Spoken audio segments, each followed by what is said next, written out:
देखता है, दुश्मन देखता है कि जब कवच मजबूत होता है तो दुश्मन हमले का टाइम बदल देता है। हालेलुया। वो उस कवच के ढीले होने का इंतजार करता है। इसलिए अगर आप चाहते हो कि शैतान का हमला आपके ऊपर ना हो, आप शैतान के वार से बचना चाहते हैं, तो रोज, हालेलुया, रोज अपने घर पर, अपने बच्चों पर, अपनी सेवा पर और अपने सपनों पर कवर की प्रार्थना करो और भजन 91 की घोषणा करो, आप जीतेंगे।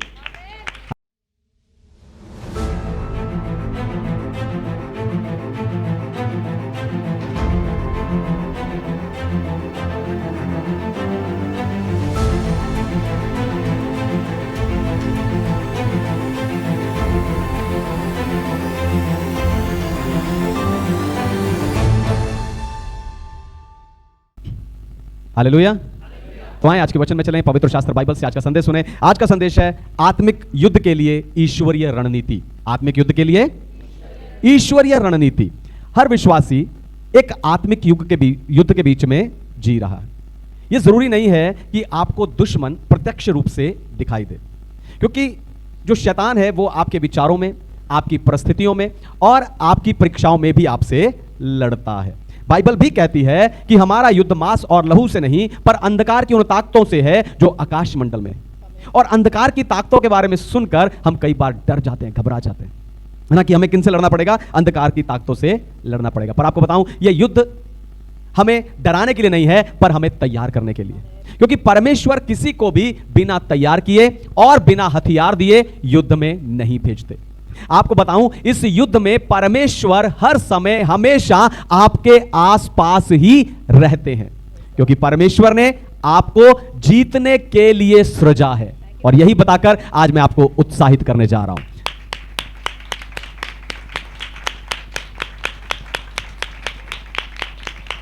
तो सबसे पहली बात, आत्मिक युद्ध के लिए ईश्वरीय रणनीति। सबसे पहली बात, परमेश्वर लड़ने के लिए बुद्धि देते हैं। परमेश्वर लड़ने के लिए बुद्धि देते हैं। मैं निकालिए याकूब की पत्री, उसका पहला अध्याय और 5वां वचन, जेम्स चैप्टर 1 वर्स 5। पर यदि तुम में से किसी को बुद्धि की घटी हो तो परमेश्वर से मांगे, जो बिना उलाहना दिए सबको उदारता से देता है, और उसको भी दी जाएगी। आमीन। परमेश्वर के नाम की महिमा हो। युद्ध सिर्फ सामर्थ्य का खेल नहीं है, बल्कि इसके लिए बुद्धि ज्यादा जरूरी है। इसलिए याकूब सताव सह रहे विश्वासियों को आत्मिक युद्ध में जीतने के लिए परमेश्वर से बुद्धि मांगने के लिए कह रहा है। दुश्मन का सबसे बड़ा हथियार धोखा होता है। अगर बुद्धि ना हो तो आप अच्छे और बुरे में, सत्य और कपट में, परीक्षा और मौके में फर्क नहीं कर सकते। परमेश्वर की बुद्धि आपको बताती है कि आप कौन सा दरवाजा खोल रहे हो, कौन सा विचार परमेश्वर की ओर से नहीं है, या कौन सा फैसला आपके जीवन के लिए नुकसानदायक हो सकता है। क्योंकि जब आपको परमेश्वर की बुद्धि मिलती है तो आप ऐसी आंखों से देखना शुरू कर देते हो कि आप शैतान की, दुश्मन की चाल को दूर से ही समझ लेते हो। बुद्धि हमें बताती है कि कब रुकना है और कब लड़ना है, कब प्रार्थना करनी है और कब खड़े खड़े यहोवा को उद्धार का काम करते हुए देखना है। आपने देखा होगा कई लोग अंधेरे में या बहुत कम रोशनी में भी चल पाते हैं, क्योंकि उनके पास नाइट विजन होती है। उस नाइट विजन के कारण वो लोग अंधेरे में भी देख पाते हैं। परमेश्वर की बुद्धि हमारे लिए नाइट विजन के बराबर है। हालेलुया। परमेश्वर की बुद्धि हमारे लिए नाइट विजन के बराबर है। ये आपको वो चीजें देखने में और समझने में मदद करती हैं जिसे आम दिमाग देख और समझ नहीं सकता। इसलिए रोज सुबह अपने कामों में बिजी होने से पहले 10 मिनट प्रार्थना में बैठकर परमेश्वर से बुद्धि मांगो कि परमेश्वर आज दिन भर में मैं जो भी छोटे बड़े फैसले लूं, वो फैसले लेने के लिए आप मुझे बुद्धि दें, ताकि आप एक अच्छा फैसला परमेश्वर की बुद्धि के अनुसार वो फैसला ले सकें। अपने मन को, अपनी आत्मा को, अपनी समझ को परमेश्वर की बुद्धि से भरो। फिर कम से कम बाइबल का एक अध्याय रोज सुबह पढ़ो, क्योंकि बाइबल आपको परमेश्वर की तरह सोचने का तरीका सिखाती है। फिर आप अपने पास्टर से, यानी मुझसे जो काउंसलिंग लेते हैं, उन्हें सीरियस हो उसके बारे में, उसमें सीरियसनेस दिखाओ, क्योंकि बुद्धि दूसरे की जुबान से भी मिलती है। आपको उदारता से बुद्धि देने के लिए परमेश्वर ने ये 3 तरीके निर्धारित किए हैं। अगर आप रोज इन तरीकों को अपने जीवन में धारण करें, इन्हें अपने जीवन में लागू करें, तो आप बुद्धिमान होते जाएंगे और अपने आत्मिक युद्धों में जीतते जाएंगे। आमीन। दूसरी बात है, परमेश्वर लड़ने की सामर्थ्य देता है। परमेश्वर लड़ने की सामर्थ देता है। मैं से निकालिए इफिसियों की पत्री अध्याय 6 वचन 10, इफिशियंस चैप्टर 6 वर्स 10। इसीलिए प्रभु में और उसकी शक्ति के प्रभाव में बलवंत बनो। आमेन, परमेश्वर के नाम की महिमा। तो बुद्धि दिशा दिखाती है और सामर्थ्य उसे लागू करने में मदद करती है।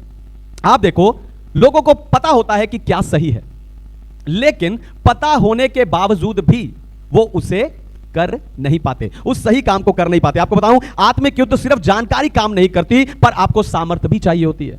और आपके लिए सामर्थ्य का स्रोत पवित्र आत्मा है। हालेलुया। आपके लिए सामर्थ्य का स्रोत पवित्र आत्मा है। पवित्र आत्मा की सामर्थ्य आपको पाप के ऊपर जीत देती है।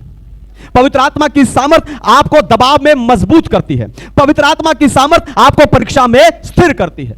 इस सामर्थ्य के बिना आप थोड़ा बहुत चल तो सकते हो, लेकिन आप लंबे युद्ध लड़ नहीं सकते। हालेलुया। इसलिए बाइबल कहती है कि प्रभु में उसकी शक्ति के प्रभाव में बलवंत बनो, क्योंकि परमेश्वर जानते हैं कि आप अपने दम से ये लड़ाई लड़ नहीं सकते, पर सिर्फ और सिर्फ उसकी शक्ति से ये लड़ाई लड़ सकते हो। उसी की शक्ति में आगे बढ़ सकते हो, उसी की शक्ति से जीत सकते हो।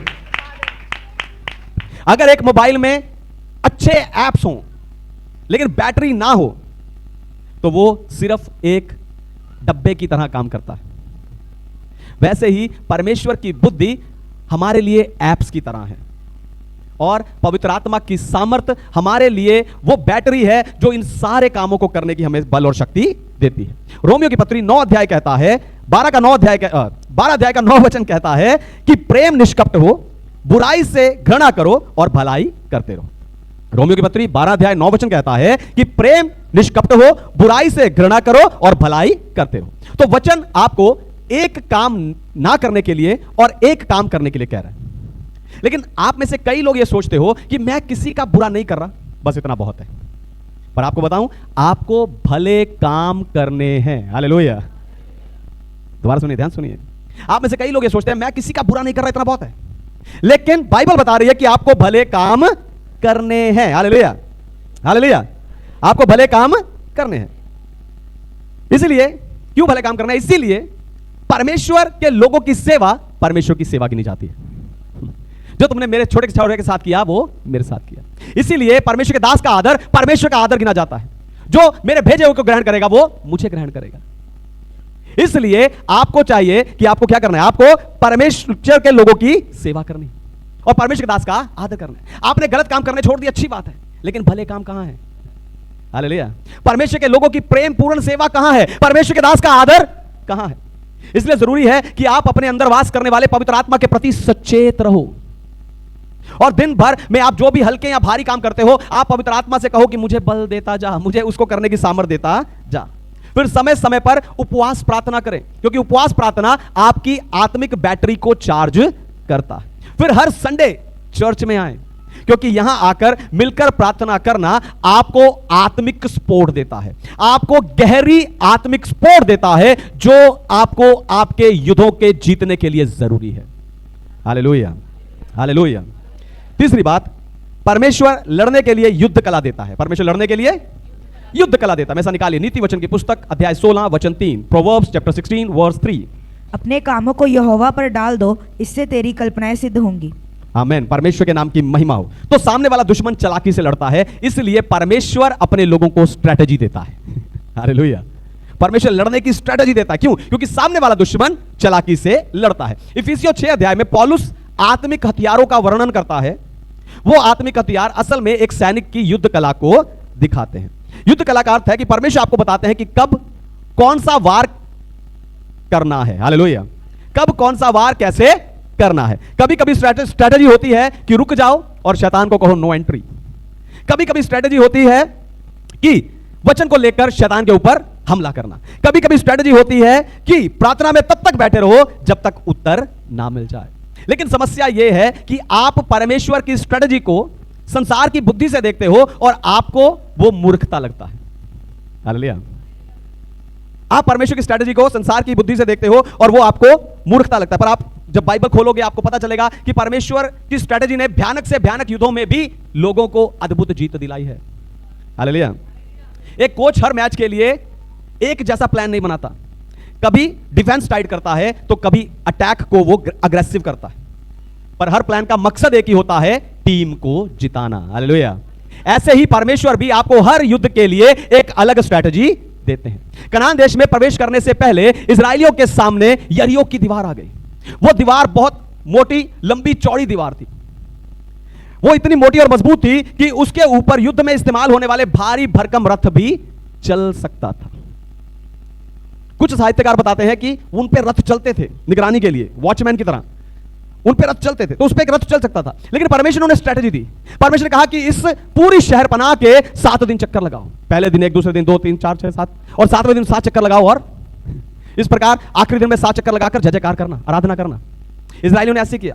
उन्होंने पहले दिन 1 चक्कर लगाया, दूसरे दिन दूसरा चक्कर लगाया, तीसरे दिन तीसरा चक्कर लगाया, फिर चौथा, फिर 5वां, फिर 6वां चक्कर लगाया। और जब वो इस तरह चक्कर लगा रहे थे तो यरीहो के लोग हंस रहे होंगे, ये क्या बेवकूफ लोग हैं, उनका मजाक उड़ा रहे होंगे, उन्हें बेवकूफ समझ रहे होंगे। जब 7वें दिन उन्होंने 7 चक्कर लगाने शुरू किए, वो फिर हंस रहे होंगे, ठट्ठा उड़ा रहे होंगे। 6 दिन चक्कर मार मार के कुछ नहीं हुआ, अब 7वें दिन क्या करेंगे। लेकिन जैसे ही 7वां चक्कर, 7वें दिन 7वां चक्कर जैसे ही पूरा हुआ और उन्होंने जय जयकार का नारा लगाया, और वो सारी शहर पनाह गिर गई। Hallelujah, hallelujah. फिर दूसरा राजाओं की पुस्तक 20 अध्याय में जब इजरायलियों के विरुद्ध एक बड़ी सेना आ रही थी, उस समय पर इजरायली डर गए, अब हम सब मारे जाएंगे। राजा यहोशापात भी डर गया कि हम मारे जाएंगे। उन्होंने जाकर परमेश्वर से प्रार्थना किया और परमेश्वर ने उन्हें एक स्ट्रेटजी दी। परमेश्वर ने कहा कि सैनिक जब जा रहे हैं तो सैनिकों के आगे क्या कर दो, गवैयों को खड़े कर दो जो परमेश्वर के गीत गाते हुए चले। राजा यहोशापात ने ऐसा ही कर दिया। उन्होंने सैनिकों के आगे गवैये खड़े कर दिए। सब गवैये खड़े हो गए कि परमेश्वर के गीत गाएंगे, और लोग देख रहे हैं, प्रजा देख रही है। प्रजा देखकर क्या सोच रही होगी, राजा पागल हो गया, हथियार निकालना चाहिए, तोप निकालनी चाहिए, लेकिन राजा ने गवैये निकाल लिए, राजा पागल हो गया। लेकिन बाइबल बताती है कि जैसे ही उन गवैयों ने गीत गाना शुरू किया, उस दुश्मन आर्मी जो उनके विरुद्ध आ रही थी, उनकी दुश्मन जातियों ने उनके ऊपर हमला करके उन सबको खत्म कर दिया। Hallelujah, hallelujah, hallelujah. इसलिए आप भी जब विपरीत परिस्थिति में फंसते हैं तो एक बार परमेश्वर से जरूर पूछिए कि परमेश्वर आपका प्लान क्या है। हालेलुया। आपकी जिंदगी में जब भी विपरीत परिस्थिति आती है, जब भी मुश्किल समस्या आती है, तो एक बार परमेश्वर से जरूर पूछें कि परमेश्वर आपका प्लान क्या है। निर्भर ना रहिए। हालेलुया। अपने पुराने तरीके पर निर्भर ना रहो, क्योंकि बहुत से लोगों की हार का कारण यही है कि उन्हें लगता है कि पिछले समय पे मैंने एक समस्या को हल कर लिया, उस समस्या को मैंने हल कर लिया, ये समस्या भी उससे मिलती जुलती है और मैं इसे भी वैसे ही हल कर लूंगा, लेकिन वो हार जाते हैं। इसलिए आप ऐसा ना करें। अपने युद्ध को साधारण ना समझें। हालेलुया। अपने आत्मिक युद्ध को साधारण ना समझें, पर प्रार्थना में बैठकर परमेश्वर की बुद्धि से और परमेश्वर के पवित्र आत्मा की सामर्थ्य से एक स्ट्रेटजी बनाइए, आप जीतेंगे। हालेलुया, आप जीतेंगे। चौथी और आखिरी बात, परमेश्वर लड़ने के समय सुरक्षा कवच देते हैं। परमेश्वर लड़ने के समय सुरक्षा कवच देते हैं। मैं निकालिए भजन संहिता की पुस्तक उसका 91 अध्याय 4 वचन, साम्स 91 वर्स 4। वह तुझे अपने पंखों की आड़ में ले लेगा और तू उसके परों के नीचे शरण पाएगा। उसकी सच्चाई तेरे लिए ढाल और झिलम ठहरेगी। आमीन। परमेश्वर के नाम की महिमा हो। तो जंग में सबसे बड़ा डर यही होता है कि मुझ पर वार ना हो जाए, मुझे कहीं चोट ना लग जाए, मैं घायल ना हो जाऊं। तो जंग में सबसे बड़ा डर यही होता है कि मुझ पर वार ना हो जाए। लेकिन परमेश्वर उसके वचन से, उसके नाम से, उसके लहू से और उसके दूतों से आपको कवर देता है। जब तक परमेश्वर का कवर है, ध्यान सुनिए, जब तक परमेश्वर का कवर आप पर है, कोई हथियार आपके विरुद्ध सफल नहीं हो सकता। हालेलुया। यानी जब तक आप आत्मिक युद्ध में लड़ रहे हैं, उस समय तक परमेश्वर का सुरक्षा कवर आपके साथ होता है। जैसे एक कार में एयर बैग्स होते हैं, ड्राइवर को पता है अगर यह गाड़ी कहीं लग भी गई तो एयर बैग खुल जाएगा और उसको सुरक्षा देगा। लेकिन परमेश्वर का सुरक्षा एयर बैग से कहीं बढ़कर है। परमेश्वर आपके पूरे शरीर को, हालेलुया, परमेश्वर आपके पूरे शरीर को, सर का एक बाल से लेकर पैर के तलवे तक आपको सुरक्षा कवच देता है। और आपको बताऊं, यह कवच आपको रोज चाहिए। हालेलुया। कहिए, यह कवच मुझे रोज चाहिए। आपको बताऊं, यह कवच आपको रोज चाहिए, आपके परिवार के लिए, आपकी सोच के लिए, आपके कामों के लिए और आपकी सेवकाई के लिए। यह कवच आपको रोज चाहिए। हालेलुया। यह कवच आपको रोज चाहिए। क्यों? क्योंकि जब दुश्मन देखता है कि इसका कवच मजबूत है, तोड़ा नहीं जा सकता। गोलियत और इजराइलियों का युद्ध याद है। क्यों इजराइली गोलियत से लड़ने नहीं जा रहे थे? क्योंकि उसने कवच पहना हुआ था, सर से लेकर पैर तक, तोड़ा नहीं जा सकता था। क्योंकि दुश्मन जानता है, शैतान देखता है, दुश्मन देखता है कि जब कवच मजबूत होता है तो दुश्मन हमले का टाइम बदल देता है। हालेलुया। वो उस कवच के ढीले होने का इंतजार करता है। इसलिए अगर आप चाहते हो कि शैतान का हमला आपके ऊपर ना हो, आप शैतान के वार से बचना चाहते हैं, तो रोज, हालेलुया, रोज अपने घर पर, अपने बच्चों पर, अपनी सेवा पर और अपने सपनों पर कवर की प्रार्थना करो और भजन 91 की घोषणा करो। आप जीतेंगे। हालेलुया, आप जीतेंगे। एक सैनिक ट्रेनिंग में वार जोन में प्रैक्टिस कर रहा था। हर दिन वो थक जाता, गिर जाता और गलती करता, लेकिन उसका इंस्ट्रक्टर एक ही बात कहता कि चिंता ना कर, सिस्टम तुझे सपोर्ट करेगा। उस सैनिक को यह बात समझ नहीं आती। हालेलुया। उस सैनिक को यह बात समझ नहीं आती तब तक जब तक वो युद्ध का दिन नहीं आ गया। जैसे ही वो युद्ध क्षेत्र में पहुंचा, लड़ाई शुरू हुई और जब उसके ऊपर पहला वार हुआ, पहली तलवार, पहली गोली जब उसकी ओर आई, उसने देखा कि एक ड्रोन ऊपर से उसके ऊपर नजर रखे हुए है। हालेलुया। कंट्रोल रूम से सारा स्टाफ उसको दिशा निर्देश दे रहा है, यहां एक सैनिक खड़ा है, वहां वो छुपा हुआ है, यहां से तू बच निकल। और उसने देखा कि उसकी एक टीम, जो उसकी टीम थी, वो उसको पीछे से कवर दे रही है। और वो सैनिक उस दिन समझ गया कि मैं लड़ तो रहा हूं लेकिन मैं अकेला नहीं हूं। हालेलुया। वो सैनिक समझ गया कि मैं लड़ रहा हूं पर मैं अकेला नहीं हूं। आज परमेश्वर आपसे भी यही कह रहा है कि तू लड़ रहा है पर तू अकेला नहीं है। हालेलुया। परमेश्वर की बुद्धि तुझे गाइड करेगी। हालेलुया। उसका सामर्थ्य तुझे मजबूत करेगा, उसकी स्ट्रेटेजी तुझे जीत देगी, उसका कवर तुझे बचा के रखेगा। हालेलुया। और आप अपने आत्मिक युद्धों को जीतेंगे। हाँ, अपनी आंखें बंद करें।